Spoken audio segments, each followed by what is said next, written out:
जीवन हमें एक मौका देता है, इसलिए जब भी सही कॉलेज चुनने का समय आए तो सिर्फ मंगलायतन यूनिवर्सिटी आपके बेहतरीन भविष्य और सर्वांगीण विकास के।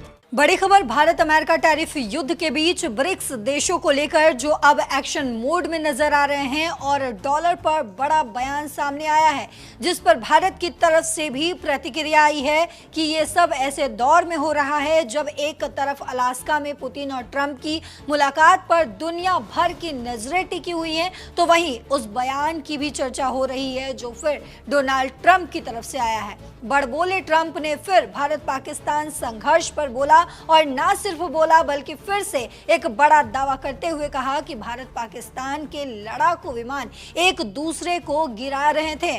6 से 7 विमान गिराए गए और हालात इतने तनावपूर्ण थे कि शायद परमाणु हथियार का इस्तेमाल करने तक तैयार थे, लेकिन मैंने ये मामला सुलझा लिया। हालांकि अब ट्रंप के बयानों को कोई इतना सीरियसली नहीं लेता है क्योंकि ट्रंप ऐसे कई दावे कर चुके हैं जिस पर भारत सरकार लगातार मुंहतोड़ जवाब देती हुई नजर आई। तो ताजा खबर है कि अमेरिकी राष्ट्रपति डोनाल्ड ट्रंप के टैरिफ वॉर के बीच ब्रिक्स देशों को लेकर खबर है कि ब्राजील जो पहले ही कह चुका है कि वो ट्रंप से बात करने के बजाय पीएम मोदी से बात करेंगे, अब उसी ब्राजील ने ब्रिक्स देशों की समिट करने का फैसला लिया है और साथ ही ब्राजील ने ये भी साफ किया कि ब्रिक्स किसी भी तरह डॉलर को कमजोर करने की मंशा नहीं रखता है। तो आपको बता दें, ब्राजील के राष्ट्रपति लुइस इनाशियो लूला डा सिल्वा ने बड़ा ऐलान करते हुए कहा कि वो ट्रंप के टैरिफ पर चर्चा के लिए वर्चुअल समिट बुलाएंगे। लूला ने यह भी कहा,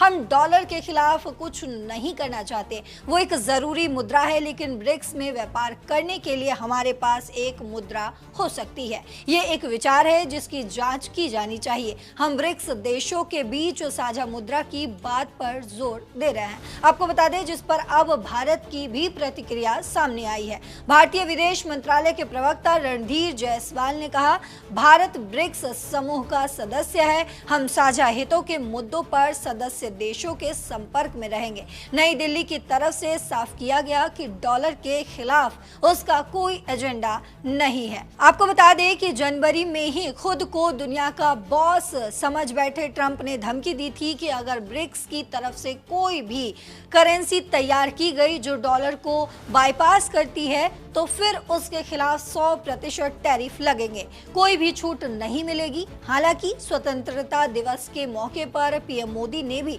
डॉलर पर एक बड़ा बयान देते हुए कहा कि आत्मनिर्भरता का नाता सिर्फ आयात और निर्यात, रुपए, पैसे, पाउंड, डॉलर तक सीमित नहीं है। आत्मनिर्भरता का नाता हमारे सामर्थ्य से जुड़ा रहता है, तो हमारे सामर्थ्य को बचाए रखने और बनाए रखने और बढ़ाने के लिए आत्मनिर्भर होना बहुत जरूरी है। तो पीएम मोदी ने इशारों में ट्रंप को जो डॉलर पर यह संदेश दिया है और ब्रिक्स में आखिर क्या कुछ होने वाला है, उस पर आपकी जो भी राय हो कमेंट बॉक्स में जरूर बता दी जाइएगा। फिलहाल मेरे साथ इतना ही। देश और दुनिया की बाकी खबरों के लिए देखते रहिए दैनिक जागरण। नमस्कार।